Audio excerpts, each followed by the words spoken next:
All right, so I wanna welcome all our viewers to our latest episode of Cops and Convicts. I'm Sean Sheppard, your host. If you all like this content, please subscribe to it, hit that notification bell, and if you like what you see and hear today, uh, please do me a favor, hit that thumbs up button for your boy, and also comment on this video.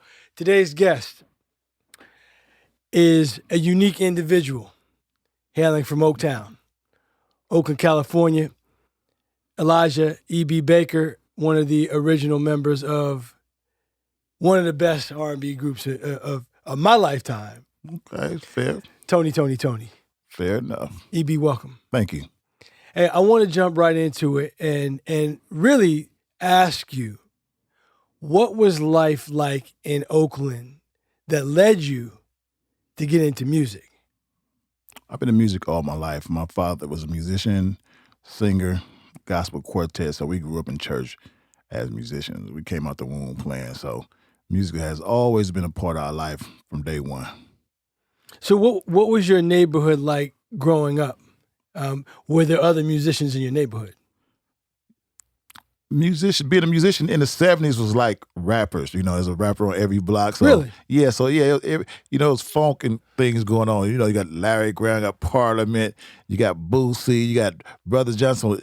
Everybody wanted to be a musician. So a musician was a dime a dozen when I was coming up.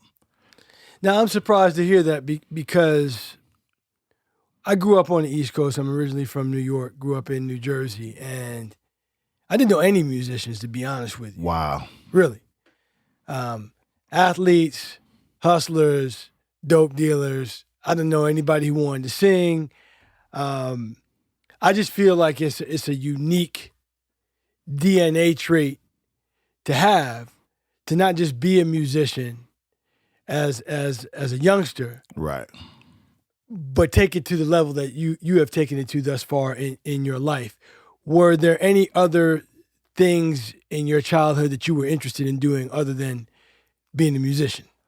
Well, let me tell you the dominant things that was going on in my neighborhood. Pimping, was like one of the major things in Oakland. Black Panthers was another thing that was big. And hippie life, liberals was real big in the Bay Area. So we had a kind of well-rounded environment. So it was just fun. It wasn't tense. It was safe, and everybody just pretty much was free-willed, and whether you did something bad, it was still a good time for some strange reason. It was like the crime rate wasn't really bad in the 70s. So what has given Oakland its reputation? Hustling. Hustling. Yeah, hustling became the dominant of Oakland because everybody come to Oakland, we could just make it happen. And Oakland took a personality where everybody's just real. There's no gimmick there. You can just blend in. It's a good personality city. Like everybody just got a good vibe. So hustling and just being free spirited was what was going on in Oakland. So the word hustling could mean different things to different people. Now It is. I spent 4 years in D.C. Hustling is straight dope dealing. Well, What do you mean by hustling? dope dealing, Okay. pimping, white collar crimes, working hard, making ends meet. Hustling is hustling. Figuring out how to make some money. So do you have any siblings? Yes. Are you the only musician in your family No. outside of your father? No. Talk to me about your siblings. I'm the youngest. My next brother, older than me, I had a sister named Trina. She died at 2. She was a year older than me. My brother Eric, Kenya Baker, he's a astute guitarist. My sister Cassandra and Gwen, they love music. And my father made sure they know how to play a song or two on the guitar, but they never took it serious. My oldest brother, Greg, he was a bass player. He took it to mid-level, and then he just ventured off. But me and Kenya was the only ones that took it as professionals. So you play bass. What other instruments do you play? I started off on drums. Then I went to bass. Then I started dibbing and dabbing on the keyboards and a guitar. So bass and drums are my most dominant instruments, but I can play the guitar fluently now. So in your neighborhood, you said that music was pretty prevalent in terms of culture. Yes. And you said that a lot of people in Oakland wanted to be a musician. They wanted to get into music. Were you known for music and being a musician at an early age, or is that something that you gradually became known for as you got older? We was always known for music because, we had gospel groups in church, and then we had high school and elementary school bands. We do talent shows at a young age. So, yeah, we was always known for music. So who taught you how to play the drums? Who taught you how to play the bass? No one really taught me. It was like we was just musically inclined. We seen it, and we wanted to play it. We started playing. My father showed us some songs, but we learned how to play it by ear. Did you ever learn how to read music? No. Most musicians that's professional don't know how to read music. Really? You can hear it by ear and just pick it up and play it. So if someone, if you in a jam session with some people and they want you to play something in, I don't know, I'm the last person to be talking about music. Right. I took a couple of piano lessons and told my mother this isn't for me. Right. Let's just say they want you to play something in A flat. I'm just making it up. You would know what that is? Any key, yes. Yeah. Any note, any key. Even if I didn't know what A flat was, I could find it. I could hear it. You play something, I could just scroll down and find it. I could hear the pitch. And then you got minors and then you got majors. So that's built on a scale you play to know if that's a minor note or a major note.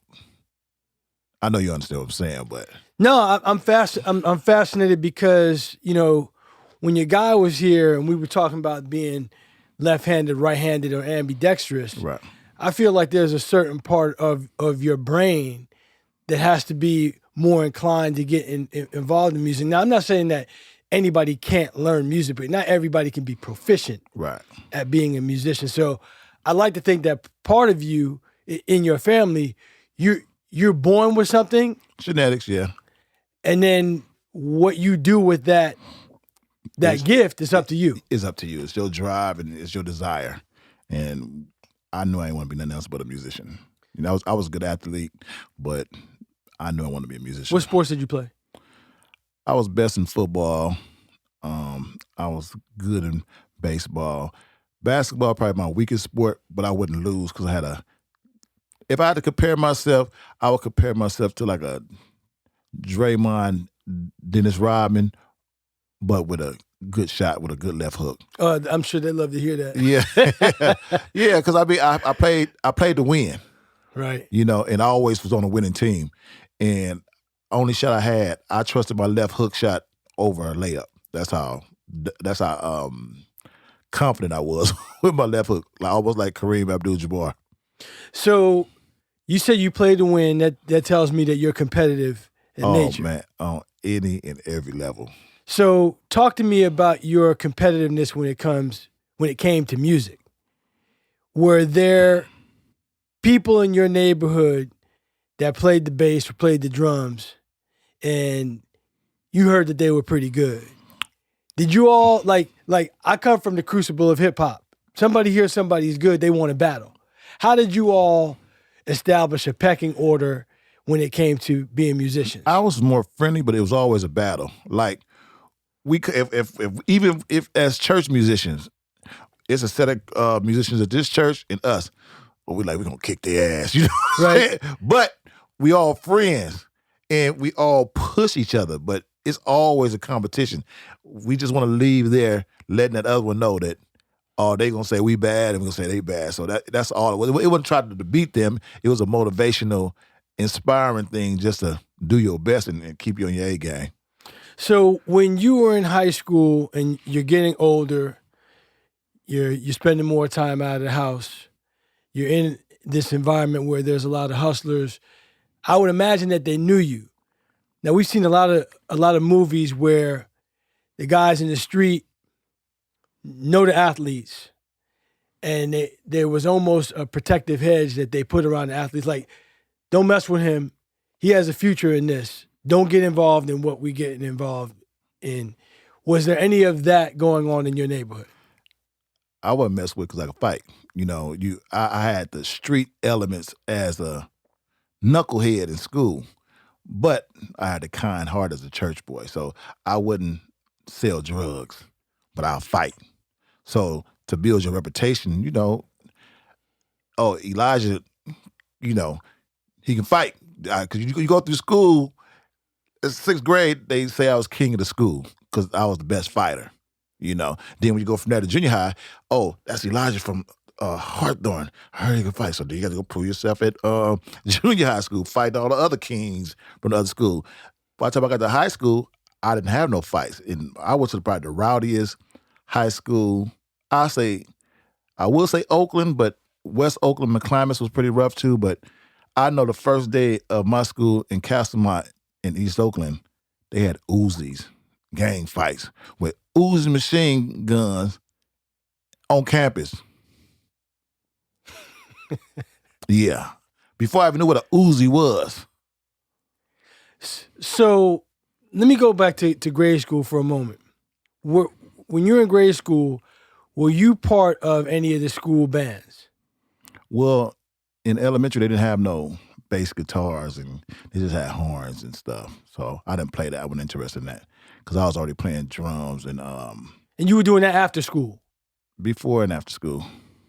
So you would wake up in the morning and play drums or bass. Like my favorite song or a song I want to learn, I pick up the guitar and learn it real quick before I go to school. And that was just out of love. Yeah. So this is what I'm getting at. You're a musician, and where I went to school, the people who played instruments, they were almost like their own food group. I didn't even know those people. Right. They were in the high school band or whatever. And you're saying you weren't a part of that.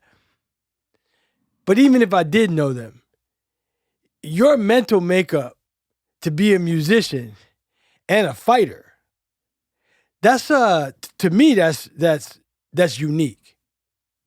I never heard of anybody at the school being the best saxophonist and also beat your ass. I was, well, you know what I'm saying? Well, it's like I wasn't no bully or anything, but if somebody fight, because I'm competitive, I always wrestle my cousins, and we had a ton of gladiators or knuckleheads in the family. So you just got your strength because you got your siblings. I'm the youngest, so right. You got your cousins. They come on. You always play wrestling, and at that time, wrestling was big on TV. Oh yeah, that's right. So I actually learned the moves and actually put somebody to sleep in junior high school on an accident, and woke them up the same way. Playing around? Yeah, and woke them up the same way they woke them up on TV by slapping them back of their neck. Wow.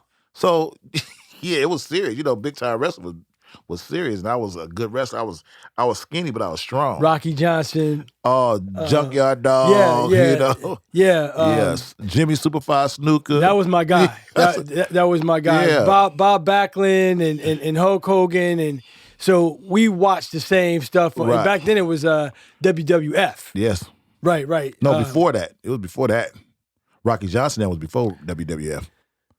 I'm not gonna say you're wrong, but I watched Rocky Johnson. I watched the Tony Atlas. All that was before WWF. So what did they call it? I don't know if it was NWA. I wanted to say it was WWF for a minute. No, I just watched the documentary. Really? It was something before WWF.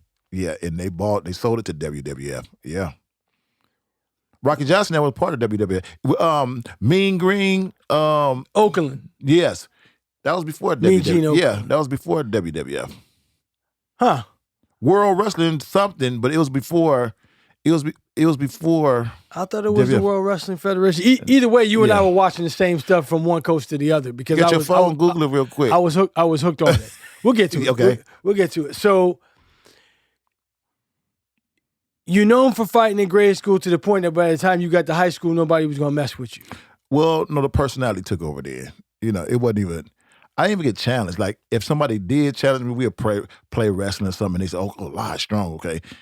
They didn't want to take it that far. I got into some verbal altercations, but at that time, I started getting into dressing to girls, and the band was playing, so right. I wasn't gonna join no gang because I wasn't weak like that. So, but all the gang members was my friends, from all different sets. So Right. I couldn't join. It's one particular gang that I would have been considered one of the members because I was their best friends. I hung with them the most, but I still was friends with their rivals. So I just stayed neutral. You were that guy who, your band was your group, but you sound like one of those guys where you weren't in any particular group. You were friends with people in different groups. Yeah, well, even my band, I didn't hang with them because we had the same personalities. Like I was had more in common with the gang guys. You know what I'm saying? My personality was street, but I was gonna play music with these guys, but they were square, so I didn't really, our personalities didn't really fit in. But the time we was together, it meshed. Right. But we're not hanging after school and all that stuff together. That's interesting because, you take any football team, you got 53 guys on the team. Not everybody's going to be friends with one another. That's right. So talk to me about your first band. What was the first band that you would consider yourself being in where you were like, we rehearsed, we played, we got paid a little bit of money? Well, my first band, we didn't even have a name. That was me, Raphael Sadiq, Amar Khalil, my brother Kenya, Philip Levi. We ain't had no name. We just did a talent show and won in Richmond Auditorium. That's like next to Oakland. We won $500. But the real band that was in high school, we called ourselves Spicy. Myself, John Payne, James Pugh, Antron, Brian Meter. It was somebody else, can't think his name right now, but that was the high school band, Spicy. So I know that Raphael is your first cousin. Yes. What other family members were you in bands with outside of him? When I graduated high school, I joined the band with his brother Dwayne. We played for this other group. Me, him, and Antron Hale played this group called Destiny. They was from Richmond, and we was their backup band. And then by the time Raphael, Tim, and Carl got off the road with Sheila E., we all formed Toni. So who put that whole group together? When you talk about when they came off a tour with Sheila E., whose idea was it to comprise a group, name it Toni, and decide who was going to be in that band? Well, it initially came from Dwayne, and it was initially going to be just Dwayne, Raphael, and Tim, the three, but they wasn't a full, complete band. They wanted to be like the Black Police. All right. But at this time, hip-hop didn't merge with R&B, so that wasn't going to work for them, like marketing-wise. Right. We had to fit in. They had to fit in what was going on. So that's when they brought in myself and Antron. Carl was already a part of the three because he was the only keyboard player, but he was more like the silent member. But then they made it a whole 6-piece, and we started, doing shows and paying for our equipment. We weren't even making no money. We was just rehearsing 12 hours a day just to pay for equipment. All had the same goals in mind of making it. And we did a showcase, and the three of them got signed to a production deal. We did our first album, Who, but we were still represented as a 6-piece band, but it was only 3 of them signed to a production deal. Tommy and Denny's Club Nouveau producers. So basically, the 3 of them got signed. At that point, No, they didn't get. They got signed to a production deal. They got signed to a production. They didn't get signed directly to the record company. Okay. They got signed to these guys, to the producers, as they artists. And they chose to include you all as the musicians, or they could have went with somebody else. Well, we was already a 6-piece before they went that way, so they know no other way. That was the look. That was the sequence. Raphael, lead singer, Dwayne right here, myself in the front. Tim is the drummer, and Tim is one of the 3 Tonys, but he's a drummer. Carl's keyboard player, Antron Hill's keyboard player. So that was always our stage prop. Did you decide to be a bassist because that's what you were better at, in comparison to the drums? I just fell in love with the bass more. Yeah. Yeah. That's interesting. Bass was funky. I like the bass. It was. I wasn't, to be honest, I wasn't really too passionate about it. It was just, I just happened to know how to do these things. You know what I'm saying? My personality was, I'm a humorous guy. I was a clown. You know what I'm saying? I was playing a lot. I was just a fun person. But I didn't take it as serious as the rest of the guys. They pretty much eat, drink, and ate the musicianship. My personality was different. I was partying and out in the streets kicking it, but they was sit home and, like Raphael, he would get out, Dwayne would get out, but the rest of them was church boys and musicians. That's all they did, but I was more outgoing than everybody. What you're telling me right now is reminding me. So when it comes to hip hop, my all-time favorite group or artist is Wu-Tang Clan. Right. And when each one of those members were interviewed about the composition of their group, like, who was the hungriest? And they all pointed to Meth. Mm-hmm. And he just happened to have the best solo, arguably the best solo career. They said because he just had that focus. He wanted it the most. He spent the most time writing rhymes, honing his craft. And so when I listened to you talk about how you were and you had other interests, and then you talk about how Raphael was focused. Yes. It kind of makes sense. Yeah. That he's had the career that he's had. And other people are like that too. Right. Did you know at the time, early on, the six of you, that you were on to something? Oh yeah, definitely. What made you sense that this was going to go someplace? Because when we performed, we performed nothing but originals. We didn't play top 40 songs. We played our own songs. We opened up for Ready for the World. We opened for Bobby Brown. Oh, wow. When they had major record deals, and we held our own, and the crowd loved us every time. So yeah, we knew. So as you are opening up for these different artists, when did you all sign sign your first record deal? Straight to the label? Yes. 1989. Polygram Records. Okay, so I've watched some of your documentary. Okay. One of the things that stood out to me was when I discovered that here you are playing bass for all the live concerts. Right. And you're not playing bass for the recorded albums. Right. Talk to me about that process and how it made you feel. Okay, well, initially, Raphael was the sole bassist for the group. Dwayne was the original lead singer for Toni. Okay. The record company, the producers, Tommy and Denny, made Raphael the main lead singer now. So he couldn't really sing and play the bass at the time. He could not? No. So when it was time for Dwayne to sing, he'd play the bass. Before the record deal, then I'd be like a Jerome in the group because I was the best dancer to give it some showmanship. But as the shoes changed when he became the lead singer, that made me now the primary bass player.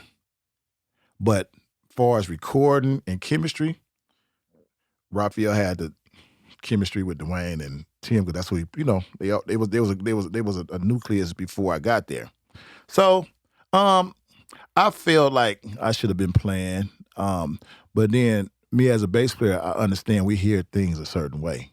So I didn't take it as personal as I could have because I understood I play different than he does. So if he hears something a certain way, he obviously gonna go with it his way. So I just learned to just play everything note for note, and then when we get in concert, I just add my flavor to it. And but I felt like I should have been playing on some things, but at that time I didn't take it as personal. So talk to me about that skill or lack of skill where you can play your instrument and sing at the same time, right? That's pretty hard. Right. Listen, that's why I'm getting into this because there's only been a couple of cases in the history of music where the drummer is the lead singer. Right. Right? So you're talking about the fact that at the time, and I don't know if that's changed, Raphael could not play the bass and sing at the same time. He couldn't do it fluently. He could do it piece by piece, but no, not fluently. He couldn't do it like Paul McCartney. Right. No, hell no, I couldn't do it either. Like, it was hard. I mean, think about, it's even hard to dance and play. But I mastered that somehow, because your step is doing something different than your fingers. Right. But it's easier. Let me tell you something. This is tricky though. Like, if I'm singing the same notes that I'm playing, like George Benson be doing them solos when he's singing, that's easy to do because you naturally do that. Right. It's to sing a different melody from what your fingers are doing. That's wild. That's like next to, man, I should, on some real things, I should be trying to learn how to do that right now, but it's so challenging because every time I sing, my fingers follow up my voice, whatever my voice do. If I go, I don't want to do, whatever my hand doing, my vocals follow. I have not learned to separate, but I can sing background because I can find a space that I'm not moving my finger that way that my backgrounds fall in place because I'm in and out. But if I had to keep going and playing at the same time, I can't do Paul McCartney. Paul McCartney could play like that. Sting could do that. I can't do that. And that's what's fascinating to me is being able to tap into the ability that your brain either has or doesn't have. Right. To expand to that point, to be firing all different kinds of ways. Right? Yeah. And I can't imagine that. That's why I wanted to tap into that and dive into that a little bit deeper because it fascinates me. So, Toni signs his first deal with a record label in 89. Right. I mean, by 91, you all were a household name. No, by 88 was a household name. We had a #1 hit in Halo Walter. Oh, true. Matter of fact, we had, take me along that timeline, please. So Halo Walter was in 88. And you didn't sign with a record label until 89? Yes. Because remember them three was signed to Tommy and Denny, and they produced the first record. Majority of it. The Tonys. What was the name of that first record? Who? Okay. Yeah.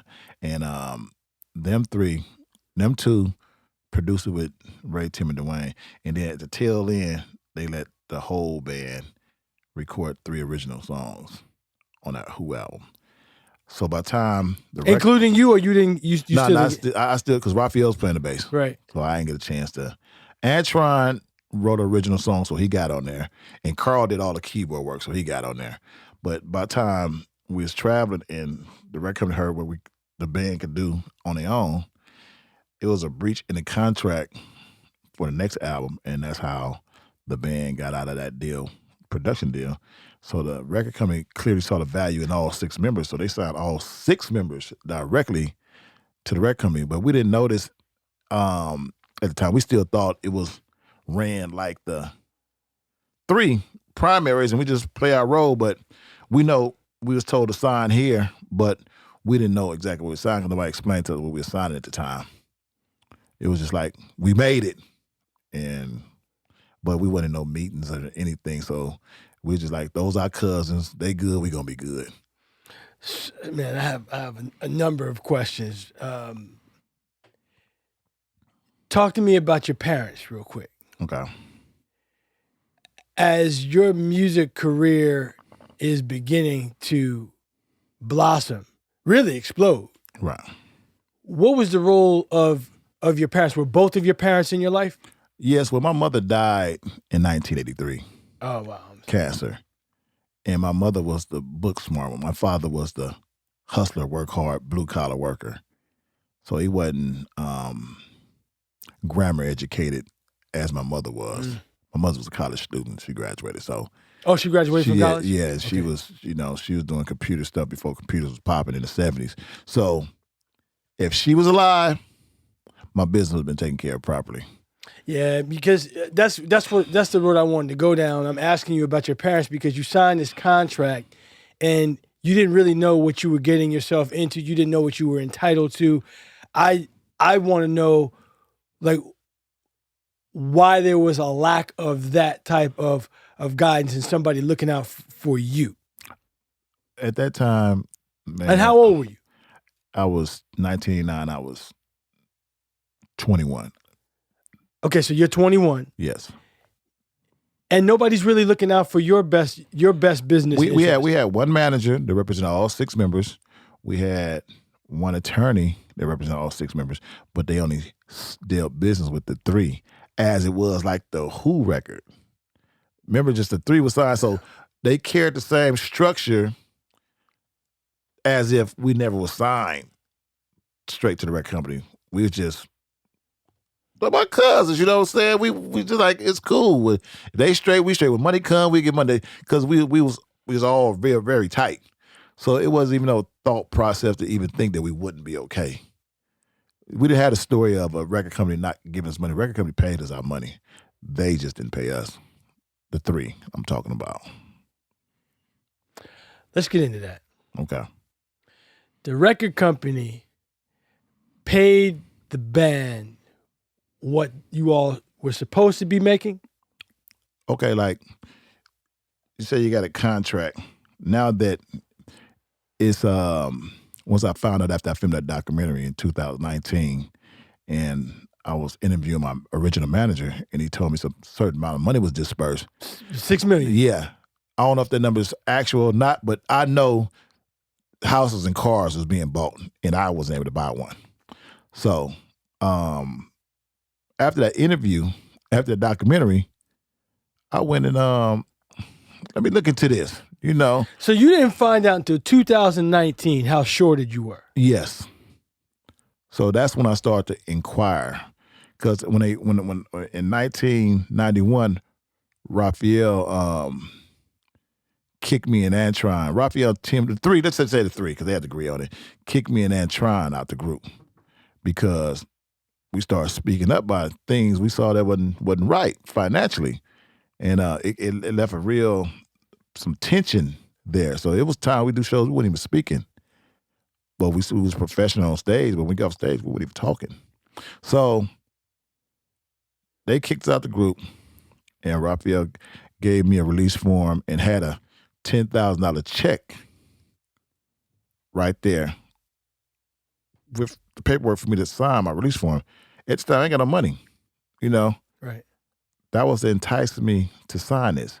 But because he fired me, I thought he had the right to do that. So whatever paperwork he gave me was his incorporation paperwork he gave me. At that time, I said, okay, let me go see if I got any rights. Every attorney I see, like, I can't do nothing with that. That ain't nothing.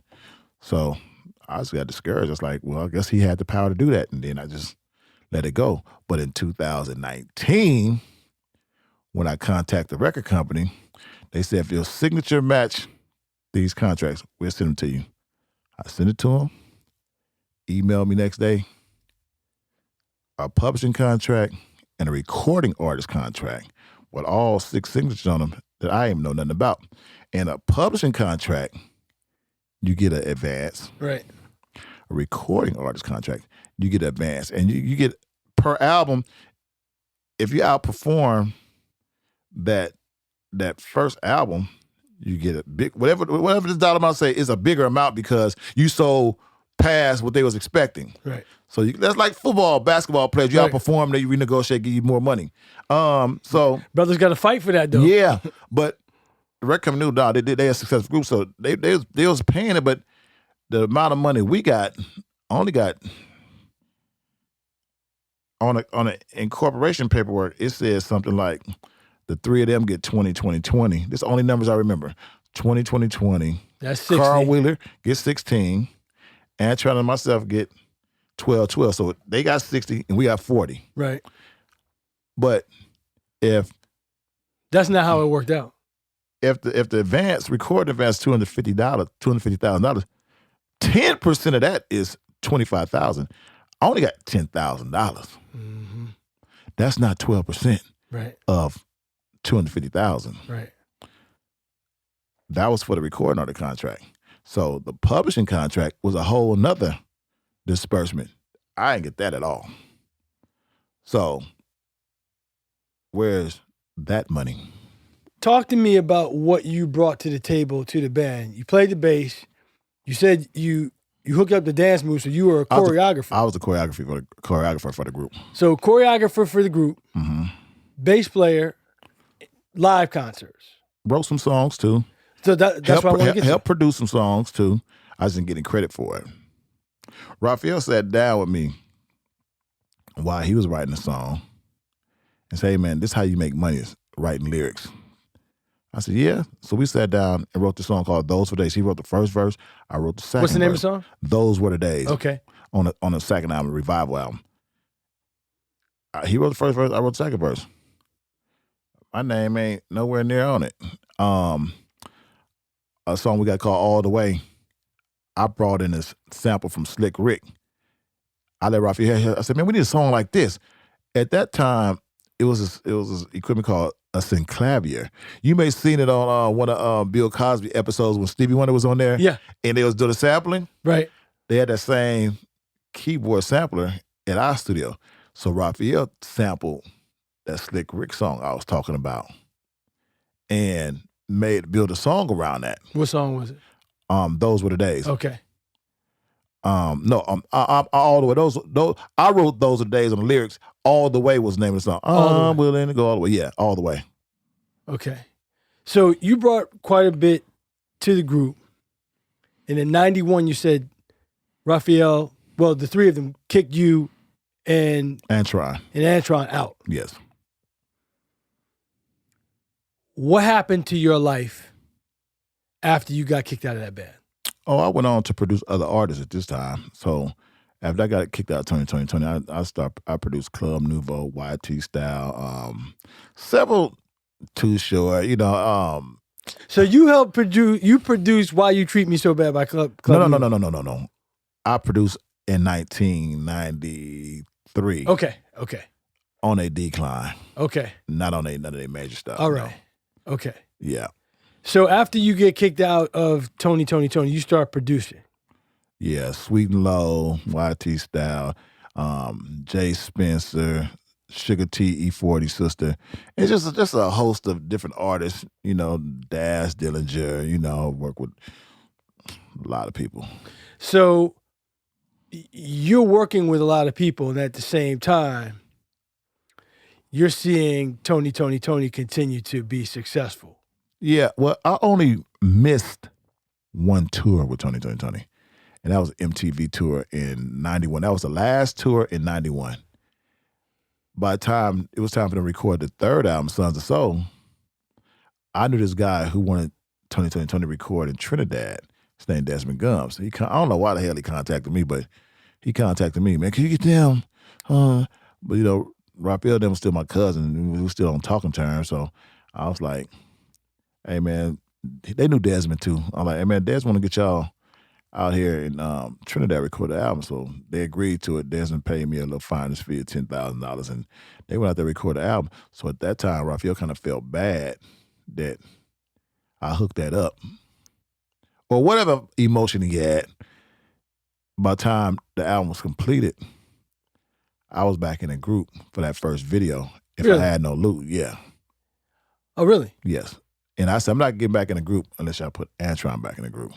So Antron didn't get in that video, but Antron was on that first tour of that third album. So what was the bond that you had with Antron where here you've done something that was of clear benefit to the group that had rejected you. Right. They wanted to have you come back in for the music video, and you still had the wherewithal to say, "Yeah, I'll do it, but I need you to bring Antron in too." Why were you so connected? Why were you so loyal to Antron? I'm just a loyal person. I didn't feel right if I'm coming back and he can't come back. And they agreed to that? Yes. Yeah, like you said, something was going on inside of him. He was trying to do the right thing, knowing that there was a whole lot more that he needed to do to make things right. Well, if I had to guess or speculate, I think they got us in the position they want us in now. Now we work for them. Now that we're no longer part of the corporation, we are now. You're contractors, right? Yeah, hired musicians now. You do what I say. Yes. So that brings on a whole nother level of comfort now.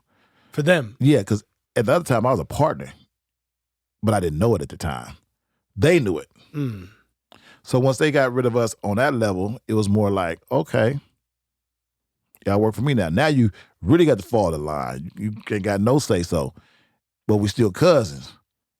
So it was a better flow for them because I was very outspoken if I felt anything, and I took a lot of stuff. Like I was a real team player. Like I could have had several outbursts or even fought them if I wanted to, but I never took that option. I just stayed professional, but I just wasn't with everything.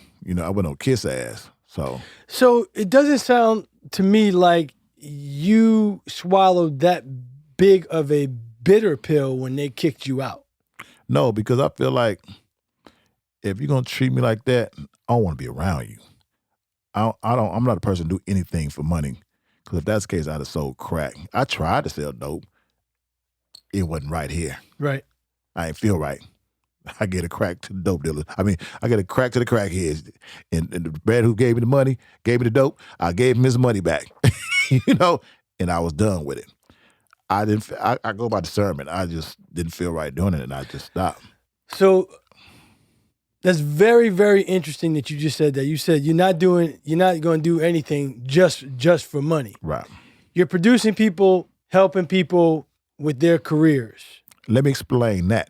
When you produce a record, you get half your money up front and half when it's completed. So that means they have to budget $15,000. You get $7,500. So however long it take them to do all the business and put it out, you get your other half. So every time my money is clapping, it's just go up. Right. I'm stretching. So up and down, up and down. Up and down, up and down. So you talked to me about having that God, having that church in you, like that was what was going to prevent you from hustling out in the street and selling dope. Right. You're producing people, you're helping people, your money's up and down. You are part of one of the most iconic R&B groups of the 90s, late 80s, early 90s. Yes. From 88 to 96. How do you wind up doing time in federal prison? Easy. At this time, the group did our last album in 95, 96. Time out. I want to repeat what you just said. I gave you a summary. I said, how do you wind up in federal prison? And you said to me, easy. I'm about to explain it. Easy? I'm about to explain it. Okay, I want to hear this. Well, when I say, you're going to hear what I mean. You're going to get the clarity what I mean by easy. Okay. Like, out of high school, I'm presented from hamburgers to caviar lifestyle. Right. The best of hotels, traveling the world, seeing everything. Now, 96, the music game changing, record companies folding, emerging. So the business never ended. So by the time 96 hit, it's all the way different. I'm not producing as much no more. And remember, my money was clapping, so up and down, up and down. So I'm still producing lightweight, but money's being scarce now. Now, drugs are still out there for me to sell if I want to, but I still wouldn't do it. At this point, are you in Oakland? Yes. Okay. Oakland and Sacramento. Okay. So I'm like, I'm still not doing that. But what happened was I knew somebody who was had a plane ticket hookup. Talk to me about that. Like, you just get a hookup. Hey, I'll get you a plane ticket for cheap, blah, blah, blah. Using people credit card numbers. And I didn't really get into it to get in business. I got into it to travel. For So cheap. a friend of yours was getting other people's credit card numbers and hooking you up with cheap plane tickets. Yes. Like what's cheap? Cheaper than what it costs. Less than half. Okay, all right. Less than half. To anywhere? Anywhere. Okay. So, like I said, I did it for travel purposes, but where my strength was networking and knowing a lot of people. Okay. So all my reference to him, I started seeing how much money he was making. I was like, wow, he making a lot of money. And remind you, I had to play a trick on myself to even make me do it. I had to find something right about it. It sounds like you did. I mean, based on what you told me about yourself. Yeah, I had to find something to trick my mind to make me feel comfortable. To justify what you were doing. Justify what I was doing. All right, so this guy is getting credit card numbers from just Joe say me, Blow, yeah, right? yeah. Buying plane tickets. Right. That didn't cost him anything. No. And was making money off of you who's buying it for a fraction of the cost. Yes. Right? All right, so you saw how much money he was making doing that. Right. What did you want to do with your network of people when you saw that hustle? To be honest, I don't even know how I even decided to get into it. I just end up into it somehow. One day, me and Raphael, we traveled on one of them hookup tickets, right? We was on our way to Phoenix All-Star game. So this time when they was mailing you the tickets. So this is how far it's Yeah, wow. They was mailing you. So we had our ticket. It was mailed to us. So we on our way to the ticket counter to check in, and saw these two cops just walking alongside. I ain't think nothing of it, So we got to the counter, and we gave our IDs, and the lady was looking all tripped out, and she said, "Hold on." So I ain't tripping. And the police walked up and said, "Hey, your name is Elijah?" "Yeah." No, they said, "What's your name?" I said, "Wow, why you want to know? What's my name?" So they asked Raphael what his name. He said, Charlie Sadiq. he said Charlie. He gave his old real name with his new last name. That's how nervous he was. So I said, "Man, what's going on?" They said, "Well, we got these fraudulent tickets, and we want to know how to." I said, "Man, we don't know about no fraudulent tickets. Them tickets got mailed to us." I said, "What's the problem? How much they cost?" And he told us the price. We paid cash. They're like, "Oh, they paid for them, so we can't do nothing." So that's when the light bulb went off for me. Okay, as long as you don't travel on it, you can rectify it at the gate legitimately by paying for it. So I'm like, that's the worst case scenario. So you really can't even get in trouble. You just can't get on the flight. So I'm like, when I run out of money and I buy a candy bar for $1, that overdraft cost me $35 for $1 candy bar. Bank fucking me. You know what I'm saying? Right. The bank is fucking me. Right. You gonna charge me $35 for a fucking Snicker? Right.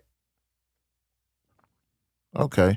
So when I got the credit card numbers, I was like, fuck y'all. You know what I'm saying? Because if I use this credit card number and the person realize it ain't there, they get their money back. They just get a new card. I inconvenience them a little bit, but they don't lose no money. And the bank is insured for it.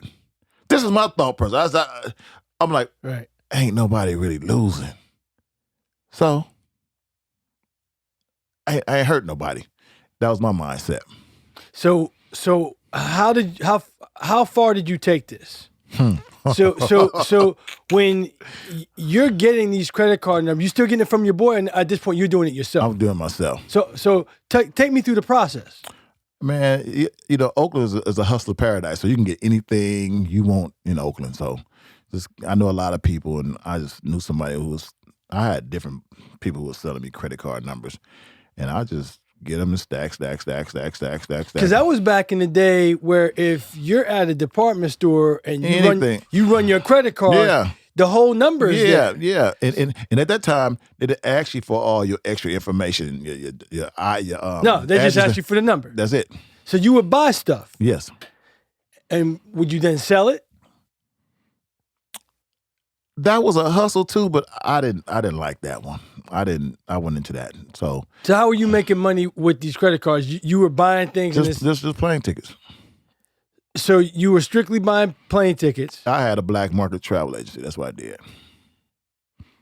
So you wound up doing what the dude who introduced you to all this. Yeah, tenfold though. Like I surpassed him by far.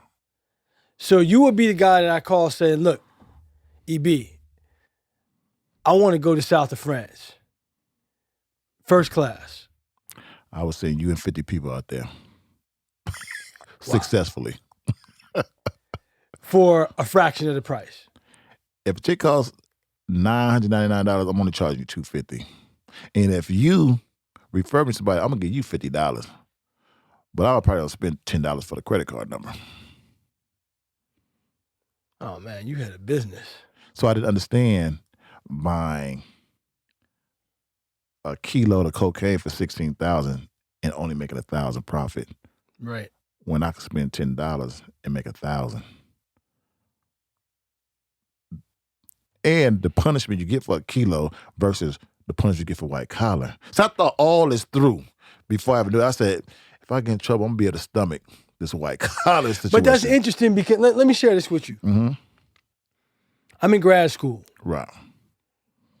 At the exact time that Toni had reached its apex. That's why when I told you I met you, it meant so much to me because that music got me through grad school. Right. You know, in 1990, there was a recession. Yeah, I ain't know nothing about that. Yeah, well, I see why. Yeah. Well, I was broke as a joke. Yes. Right? Mm-hmm. And so I worked for this cat. I worked at Foot Locker. Okay. And my assistant manager was his brother. I'm not going to mention his name. He told me, he's like, look, man, I know we ain't making nothing here. I could show you how to sell this weed. I said, man, I got a college degree. I'm in grad school. I'm not trying to sell no weed. Right. Long story short, I'm trying to do it the right way. I couldn't get a job. I couldn't get a job at Burger King. I have a college degree. Couldn't get a job at Burger King. Wow. I remember the scam. You know what I'm saying? Right. Yeah. And I remember the day I called him up. I said, yo, come over here and show me how to sell this shit. Right. Because I'm not going to starve. Yes. I'm not going to go broke, right? Exactly. So I don't feel good about selling weed. Right. But he also showed me how to do it in a manner where it was going to be a misdemeanor. Right. Right? Don't break it up. If I sell you a quarter pound, keep it a quarter pound, and you bag it up as you need it. Right. Don't bag it up ahead of time, because if you get caught with a bag bagged up, that's a felony intent to distribute. Right. Right? Then he says to me, yo, man, I got a cousin out in Detroit. I didn't even know what meth was, EB. Me either. All I knew was it was a felony. Right. And I said, no. Period. And don't ask me again. Right. Like, don't ever ask me again. Right. I'm not getting into felony territory. Yes, that's right. So I'm listening to you process that in your Same logic, mind. yeah, same logic. Right? Yeah.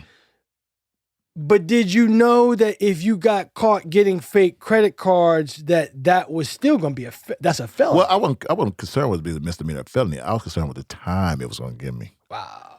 I just knew I could stomach the time. I ain't give a fuck about no felony or no misdemeanor. Now, how would you know that you could stomach the time when you've never done any time at this point? Because all my friends did time. I was probably the only one that hasn't did no. Like I said, all my friends were drug dealers or scam artists. Everybody was hustling or pimps. Right. That was the three. That was all around me. Pimps, scammers, and drug dealers. And they all was my clients. You understand? Yeah. So that was my circle. I'm too soft for to be a pimp. I ain't finna do all this time for cocaine because I don't understand spending $16,000 to make. That's what the price was at the time. Yeah. $16,000 to make $1,000. That's stupid as fuck to me. Right. It wasn't stupid if you was getting 100 of them because you making $100,000. Right. That makes sense. Right. But you get caught with that, you're doing 100,000. Right. For worth the time. Right. Yeah, right. So not even an option. It's white collar. I make a lot of money. I may do 6 months to a couple of years. So because let me ask you this: because you knew it was white collar, did you know you weren't going to state penitentiary if you did get caught, and that you were going to federal? Because those are two different worlds. Right. I knew what federal was, but I didn't know what federal was. I know it. Judges know jail. I ain't want to go neither one of them. But remember, all my friends, even the weak ones, survived state penitentiary and came home. The ones I beat their ass at the drop of the dime, like suckers to me for real, all came out unscathed. So it wasn't no doubt in my mind if they could make it in there, I couldn't. So that wasn't even an issue with me, because the streets and jail is the same thing. You got the same personalities on the street as you got in jail.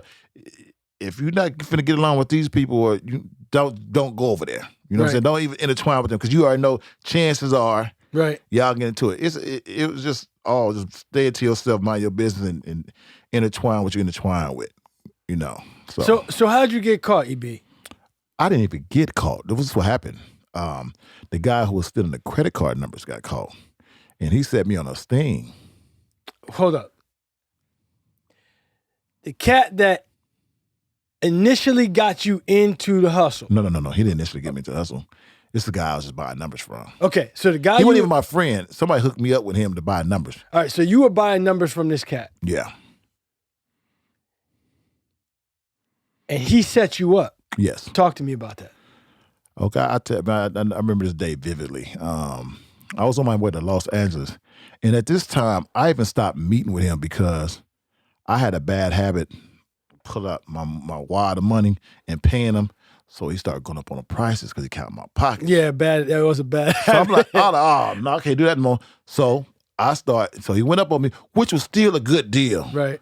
Whatever he charged me, I was still going to make a lot of money. But and he was the type of dude, if he needed some money, he's just going to say, I got this, and I have to buy it, or he's going to cut me off. So even when I need numbers, he's selling me numbers. I'm like, bro, I ain't even finished using these. Oh, man, but I had to get them because I couldn't get cut off. But you knew you were going to sell them. Yeah, but... That put some pressure on you. Yeah, but I was like, okay, but anytime he needs some money, I had to buy him. So anyway, somehow I got caught up from this institution. You know, they got the wind that all these complaints coming from here.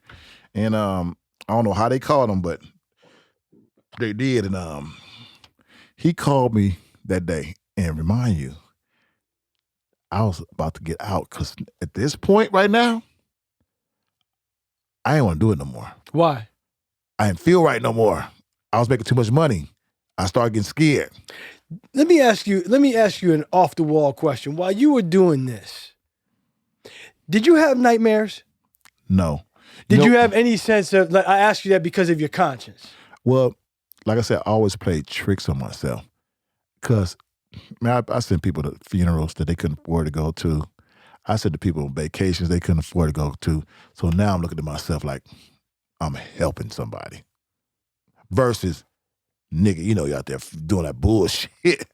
In my mind, I'm like, these people wouldn't be able to do this without me. So I feel like obligated to help people. So that's the trick I'm playing on myself to justify my wrongdoing. Hey, they say that if you try hard enough, you could convince yourself to justify anything.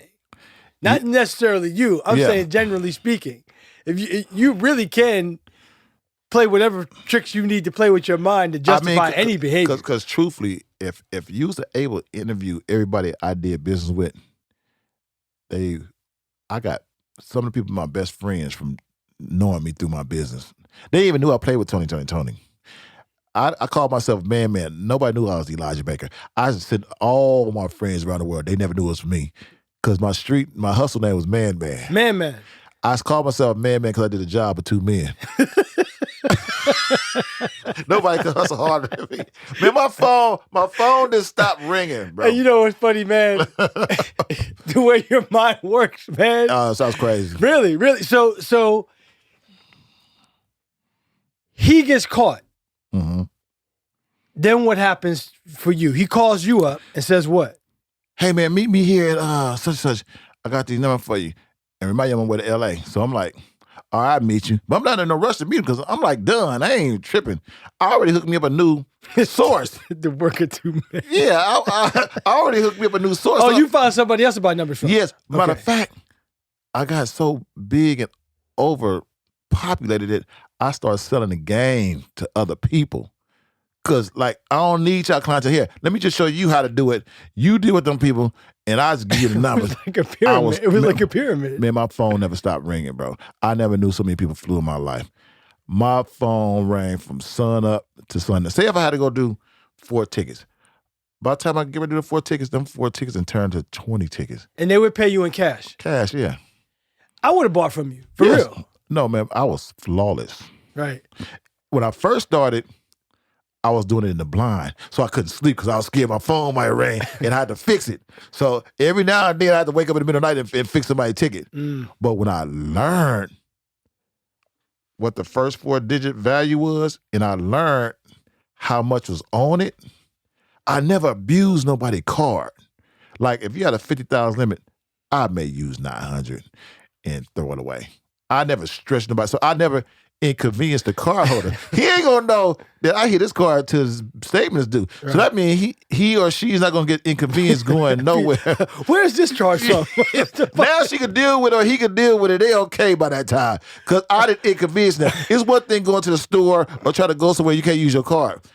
I was mindful. And listen, I was a good criminal. I get it. I get it because, you know, I've had someone get my debit card number, do something stupid like buy pizzas and whatnot, right? Yeah. And I got my money back. Yeah. It was irritating for a day and a half.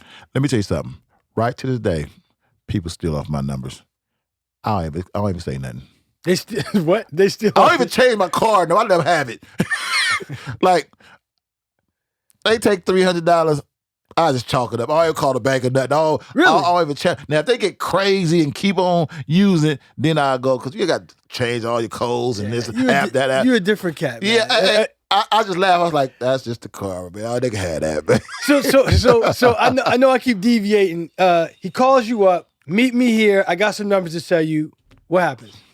I'm like, hold up, man. I'll meet you. But I'm not in a rush to meet him because I feel something. I had my boy Rodney. He passed away while I was in jail, by the way. R.I.P. Rodney. Yeah. Listen. Shout out. Listen. Rodney always go now because remember I told you he's counting my pockets. So I had my boy Rodney go meet him and pay him. But I was like, Rodney, I'm going with you today. I don't feel right.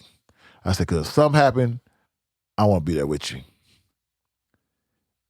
I never go no more. Rodney was on his way to take me to the airport. I was like, nah, I'm going to go with you today.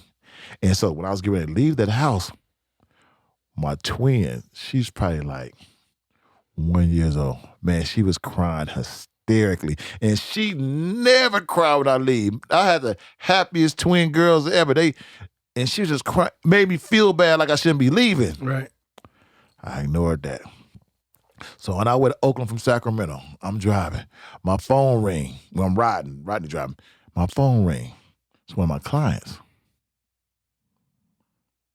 I ain't even answer the phone. And I'm cool with this person. I don't even know why I didn't answer the phone. That call was to tell me I was about to get set up. And I didn't even answer the phone. So when I went to meet him, and he kept calling me over and over. Are you coming? And want to meet me at the same location. I'm like, man, why you want me to keep me coming here? You can meet me anywhere. Why you want to keep insisting that I meet you here? So all this is playing in my head, but at the same time, I'm tired. I said this to myself. I said, if today I get caught, if this be the reason I stop doing this, so be it. You had that conscious thought in the car. I said that to myself. If this is gonna be the reason I stop doing this, so be it. But when I got there, I called myself being clever. Let me circle around the block a little bit and see, a police car. Of course, there's another marked car. And when he came and meet me, he did everything differently. He used to always have the numbers. The numbers would come on a big sheet. Right. He's always having the bag, something concealed. you know, he walking out with the paperwork in his hand. So everybody can see him. Right. I'm like, that's weird. Then he handed it to me. And by this time, I know my numbers by heart. I request for a certain four-digit sequence because I know what value that is in that card. Oh. So wow. I'm going through all these numbers different. I'm tired. I'm done with it anyway. I don't care no more. Like, number like, bro, this ain't what I ordered. Nah, I don't want this. But I was like, I'm just gonna get these somebody anyway. So, cause I'm on my way to LA. Right. I gave him the money. I said, what's going on with you? He had this real uncomfortable look in his face, like he was being tormented. It was just, you can see all over his face. I'm like, man, what's going on with you? You know what his answer was to me? It is what it is. I'm like, what the fuck that mean? All right, nigga, you know what I'm saying? So I'm driving off. We may get away like a half a mile, 3/4 mile. Police come behind us out of nowhere. I'm like, then the sirens went off. That was it. They took us on the interrogation. I was like, look, man, he was just giving me a ride. Those my numbers, you know what I'm saying? I bought them. You know already. So the state, they put me in county for 3 days. The state threw it out. So I'm like, praising God now. Oh, Lord, I really ain't doing this no more. You spared me. I had to go to jail at all. I had to sit in jail for county for 3 days. I mean, I ain't doing this no more. And the only reason I was sitting there for 3 days because it was they changed Caesar Chavez Day. Oh, yeah. That was a new holiday. Right. Everybody in jail, man. They like, man, who the hell is that Caesar? Monday, right. They're like, who the hell is Caesar? So, I mean, so costing me an extra day. Yeah. Man, that was funny. But the next day, so when I get to county jail, my first cousin in there, he's a experienced convict, So he give me all the knowledge about how this go. He in the cell right across from me. So the day for us to go to court, they not calling our name. He's like, cuz, if they don't call your name, that mean they threw the case out. You going home. I said, what you mean? He said, what's this? He said, hey, deputy. And they're like, what you want? Jackson? He's like, what does it mean when it's your court date and they don't call your name? He said, well, that means they really threw it out and you chance are you just going home. He said, see, I told you. Hour later, it's like, Baker, Evans, you out of here. You're going home. I was like, wow. So at that time, I stopped. 2 years later, I'm into real estate now. Brokering real estate deals with the buyers and sellers. The state threw it out. Okay. So I'm in real estate now, being brokering deals with sellers and buyers. So I got out. That happened to me in 2004. 2006, get a call from my attorney, like, hey, you just been indicted. Now, this is how naive I am about the lawsuit. I didn't really clearly understand what indicted mean. You know what I mean? I don't know nothing about no law or anything. But I knew it was a bad word. I'm like, yeah, indicted? What that mean? That mean don't get on a plane. I'm in Houston, Texas at the time. Don't get on no public transportation. Drive back. I'll walk you in, fingerprint you, and go to court here and walk you back out. This is L.A.? No, this is Bay Area, San Francisco. Okay. So I did that. Drove back, had my friend drive me back, and went to court that day I was supposed to get there, and they checked me in, fingerprinted me, went to court, and they reading me off all my charges. And I'm like, but as I look at the charges, the dollar amounts, every total dollar amount that maybe came to less than $10,000, like $89,300 or something. I'm like, y'all indict me for this shit? Like they didn't have no real extensive information. $10,000 total. If that, bro. But it was like 15 charges. You know what I'm saying? So, but they said this up to 5 years and $250,000 fine for this. So my family freaking out. They're like, oh, they screaming and crying but I'm like, I'm not knowledgeable, but I'm still smart enough to know why I signed up for this. I'm like, I'm not getting all this stuff. So I'm getting upset right now. I'm like, shut up here fucking lying. You know what I'm saying? Like, I'm not getting all this time for this. I would have did it. But I see it clearly on the paperwork, but I'm still like, this can't be right. So then my attorney, I had a separate meeting with him another day.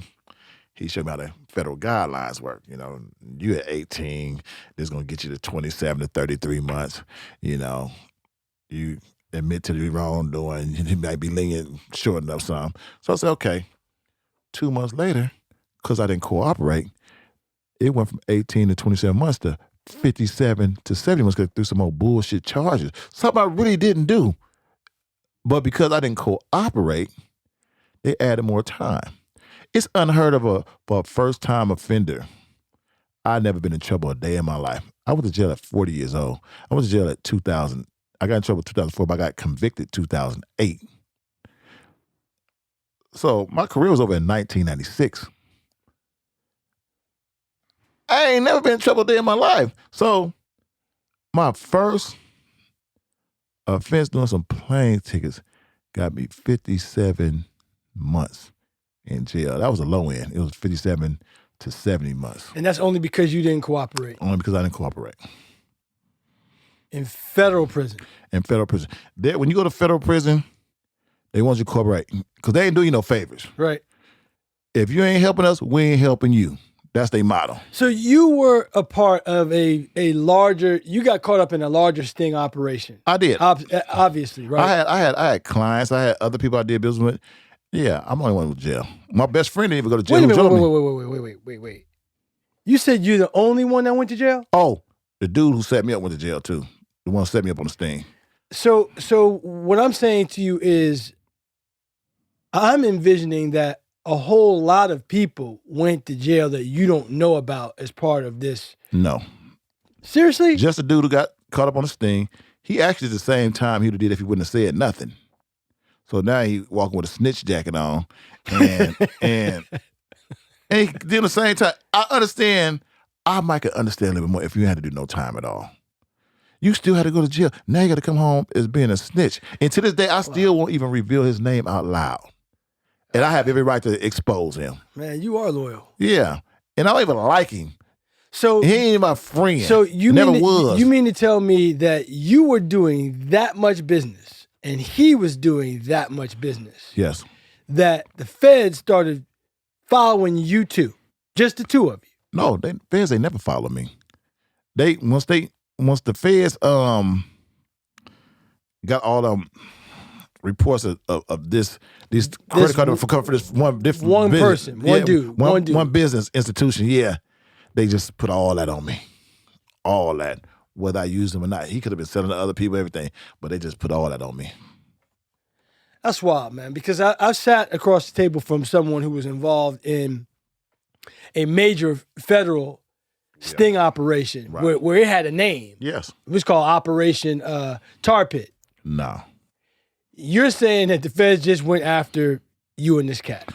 My second attorney, I fired the first one because he knew how the process go. He's supposed to tell me, Elijah, if you don't take this 27, 33 months, they're going to throw some more charges because you're not willing to cooperate. He do this every day. Right. He's just taking my money. So I fired him, hired another attorney. He was straightforward. He said, man, I ain't going to take all that money. I'm just going to buy you some time and let you know what's going on and get your business affairs in order before you had to go. So talk to me about the federal prison that you spent time in. What was that experience like when you first got there? It was surreal because I had to turn myself in. So I actually drove from Sacramento to Atwater Federal Prison Camp. So I had to go check myself into. My brother-in-law and my cousin drove me down, and I had to go check myself in. And I didn't know what to expect, So I just like. But that's what trips me out about your mentality from the beginning. I can do this time. You don't know what it's like to actually be up in there. Because of course you watch stuff on TV. Yeah, man, but you're not in there. No, I'm not in there. I don't know what's going on. I can't. Hey, man, I was like, all I knew, I was gonna be able to deal with it, whatever it was, and I wasn't even saying it as a gladiator mentality. I was like, I got to do it. Right. I'm not gonna kill myself. Right. I got to do it, so I'm just gonna do it. So you get there, you didn't know what to expect. I get there, I got about 5 friends in there from high school. So you immediately... They gave me all the jailhouse rules and regulations. What to do, not to do. And I didn't agree with everything they had to say. Hey, I ain't doing that, bro. Like that works for you. I'm going to be it this way. Give me an example of what you were not down with. Not using a cell phone. Because, in the federal penitentiary, at jail period, they was able to get cell phones. And they're like, don't do this, because if you do this, you're going to get caught. They're going to send you away from your family. Because when the count went on, 10 o'clock count go off, everything back, cell phones light up. It's only 100 people in the dorm. So cell phones light up all of it. And everybody called their loved ones, just communicate. I'm like, oh, no, I got to get one of those. Okay, all right. So, but my friends have me let me use their phone. So I'm like, I got to get my own. So I got my own. And then once you're in there, the inmates work for this electric company called Unicore. They steal phones from there and bring them back to the camp. And all we had to do is get a little SIM card from the streets. That's easy to bring in, and they people to bring them, my people to bring them in, and hey man, we rocked. The prison guards had to have known what was going on. Oh yeah, they didn't care. Sometimes they did, sometimes they don't. You got some assholes, and then you got some that's cool. So, like in the movies, would you need to buy off some of the prison guards so they would leave you alone with like commissary stuff? No, that's more of the state. Okay. So you got to remember, we're gonna have one guard. One guard. Because prison camp is minimum security. So how many people were in that prison at the time? Oh, in the camp, it's only 100. Like 100 people in this entire. It's like a boot camp. It's like an army place. That's bunk beds. Right. And yeah, it felt like I was in the service. I ain't like felt I was in jail. I knew I couldn't go home, but what was the worst part about it? It was just surreal every month. Like, I'm still in here. I can't believe I'm here. Once a month, you always like, I can't. Then be away from your family, and then the feds. You have conjugal visits in the feds. You don't. No, like when you get close to home, after doing when you get, I think from 18 months on, time to go home, then they let you start going out 12 hours or 24 hours. But that's not like every weekend. That's like maybe once every 6 months or something. However they do it, it was stupid. But by the time you lost your whole family. So when you were in this federal prison camp, you're telling me that as your release date gets closer, they start giving you the latitude to be out of prison for 12 hours? Yeah, it's called furlough. So you're furloughed, and then sometimes it was 24 hours. Yes. Okay, I want to make sure that our viewers understand that. By the way, I've been so engaged with you. I want to remind our viewers, hit the thumbs up button for your boy, subscribe to the channel. Make sure if you like this content that you comment on this particular interview. I'm sitting down once again with Elijah Baker. EB's his nickname. He is one of the original members of Toni. And right now we are discussing his time in the federal penitentiary, minimum security. I got the EB nickname for the feds, by the way. Oh yeah, while you were in? They named me EB. Who's when you say the Fed? Inmates, the inmates. Okay. They nicknamed you EB? Yeah. So on the streets I was Lige, like Elijah. They call me Lige. Got you. So was there anything, it's interesting that you're sharing not just your experience that led up to you being incarcerated for 57 months, but the process of the criminal justice system. If you cooperate, like they have the latitude, they have like what police officers call the discretion. Right. They can do what they want with you. Exactly. They could. And if you're not going to cooperate and say you did some things that maybe you didn't. Right. That's exactly what they did. You had to admit to some things that you did not do. Yes. And they gave you 57 months because you didn't cooperate from the very beginning. Exactly. I told my attorney, I was like, I said, hey man, I did that right there, but I did not do this. I'm not taking that, bro. I only did this. He's like, it ain't gonna make a difference. Just take it. Yeah, man. I'm like, I was so blown away. I'm sure you were. Listen, I wanted to do the time. I don't want to do any time. Yes, but you caught me. Yeah, I'll man up to what I'm responsible for. Not for this. Not for that. And what I want to know, I want our viewers to start asking our local elected officials and the ones that are representatives, our state representatives, our senators. How is that legal? Man. This is supposed to be a system. People talk about, I want law and order. That's not legal. That's not legal. Man, they and then, with the racism, man, it's brothers in jail doing way more time than a white man would do. Same crime. Like, I keep hearing that. And I don't just hear that from people of color. I hear that from white people. Yeah, the dollar amount they tagged me was $300,000. I know people did millions and got less time than me. So I keep hearing a lot of that has to do with the quality of your lawyer. No, that's bullshit too. Let me tell you something about how that go. Talk to me. Matter of fact, listeners, future criminals, or active criminals, if you catch a Fed case, do not hire an attorney. Don't? No. Get a public defender because your ass going to jail anyway. Period. And you're going to have to pay the same amount of money. So save that money. And if the public defender only way you need to hire a real attorney if he can buy you some time to stay home. But if you do get to come home, continue hustling because you're going to jail anyway. So ain't no reason to stop. Your ass going to jail anyway. Keep getting your money because when you go in, it's going to be all going away. At least you can stack up and utilize what you're going to utilize. You're not finna get in no more trouble. You already arrested.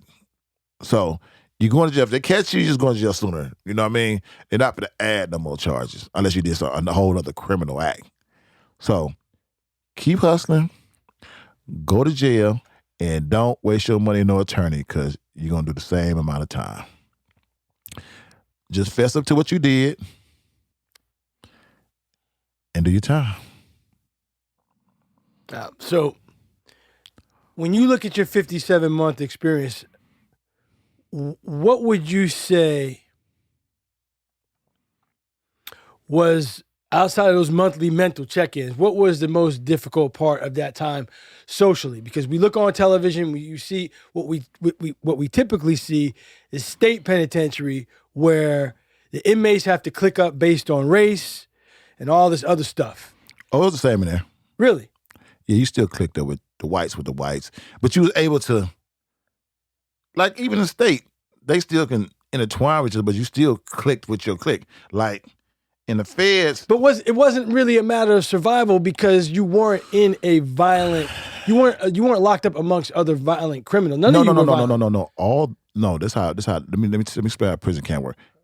Prison camp, you work yourself down to the minimum security. It's people who start from maximum who work themselves down to get to but they I got you.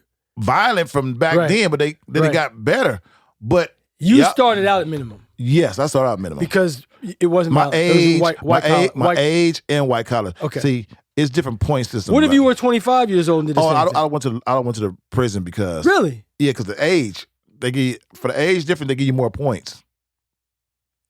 If you're 20 something, your points are higher. And you have to work yourself down. But because I was 40 years old, my points was low on that. And that's the first time I got in trouble, my points were low on that. I don't even think I had 1 point. I had 0 points. Well, thank you for educating me on that, man. Yeah, 10 on down get you in the cap. So if you 20 something, you already over 10. So you're gonna start off at low. So if your criminal records is extreme, you start from USP. That's the roughest one. Then you go to medium. Then you go to low. Then you get to the cap. But you survive all that shit, so you still that same dude. Because in the camp, it's a lot of things go on in there that you wouldn't tolerate because the politics was different. Right. So they still can't adjust to the camp life because they used to the politics how it was in the prison. So that become a conflict. You know, it was fights in there and, you know, locks and socks and, you know. Really? Yeah. In the camp? Yeah, click and click because you policing yourself. So we be like, hey, such want to get down with you. So his crew, our crew, let them squabble and watch out, make sure nobody tell, and then if you lumped up and the guards see it, you're going straight to a higher level. Yeah, you know, and that makes sense to me. Like if you value the fact that you've worked your way down, yes, and you're on your way out, right. To me, I would want to avoid that type of stuff like the plague. I wouldn't want to go backwards and wind up back in state penitentiary. Well, the thing is, the camp was boring. Like at least in let me tell you my experience. See, all right, I started off in the camp, but I had the full federal experience. What I mean by that is, I got thrown in the shoe because I got caught with a cell phone. Your boy told you. He told you. But I said I'm to take my chance. I lasted 2 years. Right. And I got caught because someone got caught and he told us where we hit our phone because they set up a raid and they went right to my spot. You in the stings, man. Yeah. You get caught up in the sting in prison, and too. I know because when you get caught on certain things, you can't come back. You go into the shoe and you get transferred. When you come back to the yard, everybody know you cooperated. See, certain things you wouldn't have to say. Everybody know how everything works. Wow. So like, hold on, how you get busted? You come back? You snitched. Oh yeah, he told something. Sure enough, that 10 o'clock count came. I was on my way to go get my phone, and while I'm in there getting my phone, because I had a good hiding place, I got the phone. So by the time I come out, the raid hit. So they patting everybody down. So I'm trying to figure out how to get this phone off me. And I'm like, damn. But they not checking. They not patting me down because I had shorts on. Right. So they not patting me down. But this one police keep looking at me because I'm trying to figure out, can I just throw it in the thing and flush it down the toilet? But it was too wide. So I tried to find a split second. So I thought I did. And I put it in the bucket, but it made noise when I threw it in the bucket. I got a book. So I went to the shoe, but that was crucial. But I learned to adjust in there too. How long were you in there? 14 days. So you 14 days solitary confinement. Yes. 24 hours. You go out, just take a shower like every 3 days. They'll let you go out at 6 a.m. if you want to, or 5 a.m. Nobody was going out at 5 a.m. So what was the most difficult part about those 14 days? They were long days, weren't they? You only knew how we was able to tell time because the lights never went off in our unit. No, man. It was when chow time was, because we know when chow time is. So when the breakfast, lunch, and dinner, that's how I was able to tell time. So when you're in the shoe, and we're going to wrap this up in a little bit. When you're in the shoe, they don't make you do anything. You just have to stay in that room. Have to stay in that room. Period.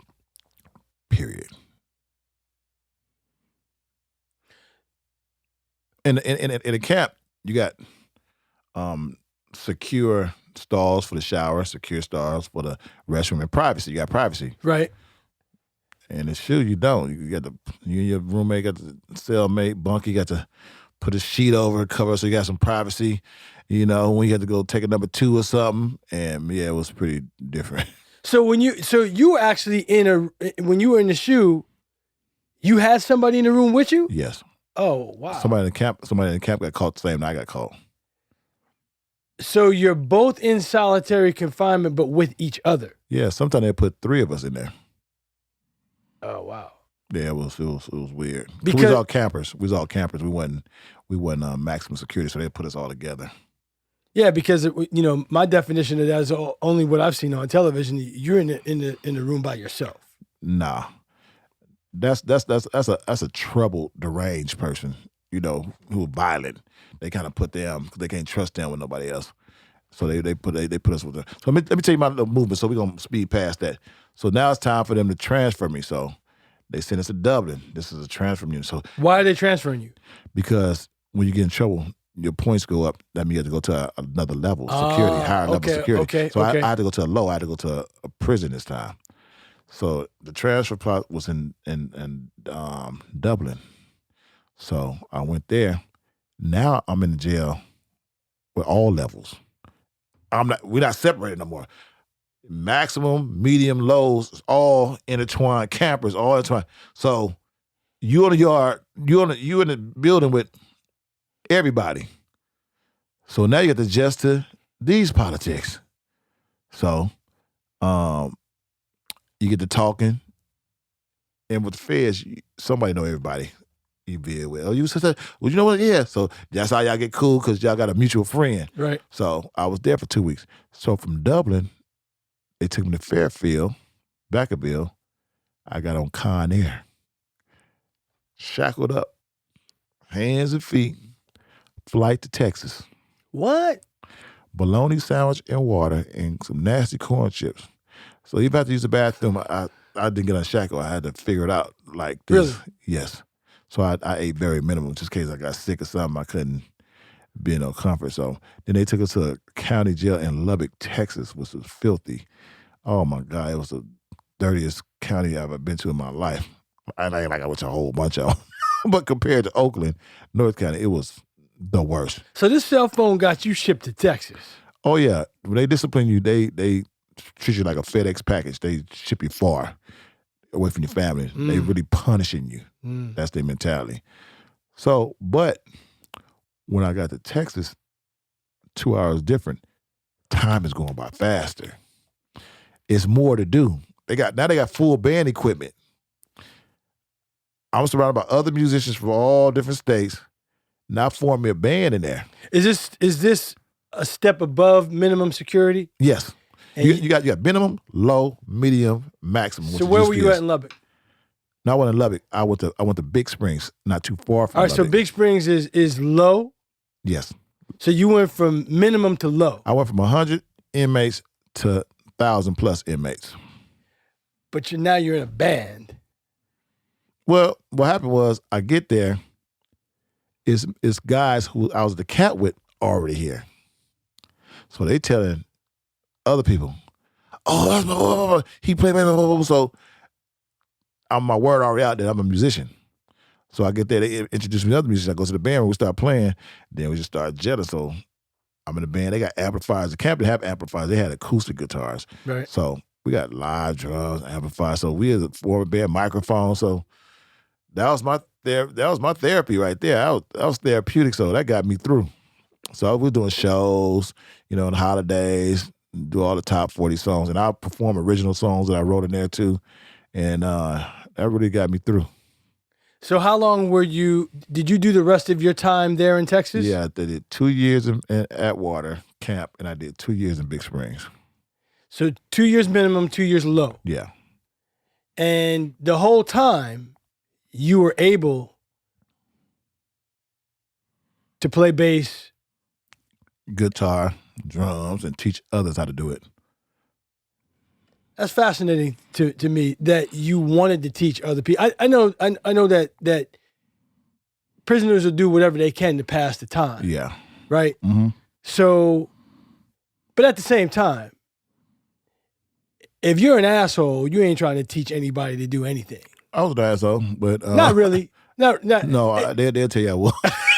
But nothing that you've told me about yourself up to this point leads me to believe. Well, that's the part I left out. I was an asshole. I'm humorous. I got a personality. You know, I talk shit. Talk a lot of shit. they say Big Spree, EB talk cash, but he shit. I just talk. I was a bad asshole. I was a nice asshole, but I had a slick mouth. Okay. You know what I'm saying? And that's it. So, but really though, but when it came down to music, like that seems to be, obviously it's a love of yours. Yeah, but if you're fucking up, you're fucking up. That's also a pet peeve of mine. So if I show you how to do it and you can't do it, I'm gonna tell you fuck it up. Hey man, but okay, you're a hard teacher. That's what I'm saying. I wasn't malicious, but I'd say what's on my mind. I don't have any problem like that because to me, at this point you're a coach. Yeah, and they didn't even take it personal. They laughed, and because I really got results out of them, because I really showed them the right way how to do things, and we became, friends, and some people wasn't as talented as me, of course, but we all made it work. So, what an opportunity that you were afforded while you were in prison. Let me ask you this. I want to ask you what you've been doing with your life since prison. But did that experience in prison shape anything that you did from a music standpoint after you got out? Well, it just made me a better musician because I had more time to practice and study. Like, I became a very good guitar player in jail because I knew how to play a few things before I went to jail on guitar. But when I went to jail, I learned the theory of guitar. I know the chords, and I knew how to my scales, and I know how to name them now. Before I just play it and know the keys, but I got, my theory a little better when it came to guitar. And it taught me to take every day serious and not take it for granted. So when I got out, I tried to get them 4 years back. So I waste no time. I probably recorded about 6 albums since I've been home. With what band? First thing was first, I produced my father.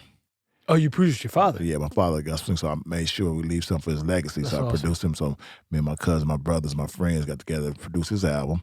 Then I produced songs I wrote in jail with my first project called Park Avenue. And I got other featured artists from the Bay Area that I deal with. And then I did my solo record. I got a funk record, and I did 3TOB, the original members from Toni, the band. Right. We got a project together. Then I did this group called Nephew. Worked with Silky, Mario Corbino, this guy named Cal Hippie, this young rapper. I've been working. I'm missing it quite, and I've been working with Too Short, of course. E40. That's about it. And listen, you've had a fascinating journey, and I'm looking forward to what's coming next in your life, because music is still, obviously, when your boy, you and him were sitting there on the couch, right? It sounds like you are continuously working on creating. Yeah, that don't go nowhere. It's just that's natural. These sunglasses I have on, they're my own creation. EB3 eyewear, so I have my own brand of sunglasses. I got a clothing line called Ambitious Apparel. You have a website you can share with our viewers? Yes. EB3 eyewear is on Instagram right now. They all custom made. My sunglasses are Cartier class. They're not cheap. You didn't buy the materials with somebody else's credit card, though, did you? Nah, not at all. When you buy these, you pay half up front, and I get to create. And when they done, you spend your other half. All right. Yeah, they done piece by piece, and they not cheap. And Ambitious Apparel, I'm waiting for my prototypes to come back, but I have sold some T-shirts and some hoodies so far. Working on my suit line. Want some cologne called Elajay. So yeah, I heard about the Elajay story. Yeah, I got some Diddy dreams, man. I got to see for it. There's nothing wrong with that. Is there any other information you want to share with our viewers where they can come and check out your merchandise and buy things from you? Anything else? Just come on my social media site, Elijah E.B. Baker on Facebook, Elijah E.B. Baker on Instagram, and I promote everything on those social media platforms. Same thing with Twitter. That's great. I'm happy that you have done your time. You're a better man for it. I hope those days are over for you, because it seems like you said you got Diddy dreams. You're alive. Yes. So it can happen. Yeah. Definitely can happen. And most people don't get successful to this age. Like Steve Harvey said something, I think it was him, that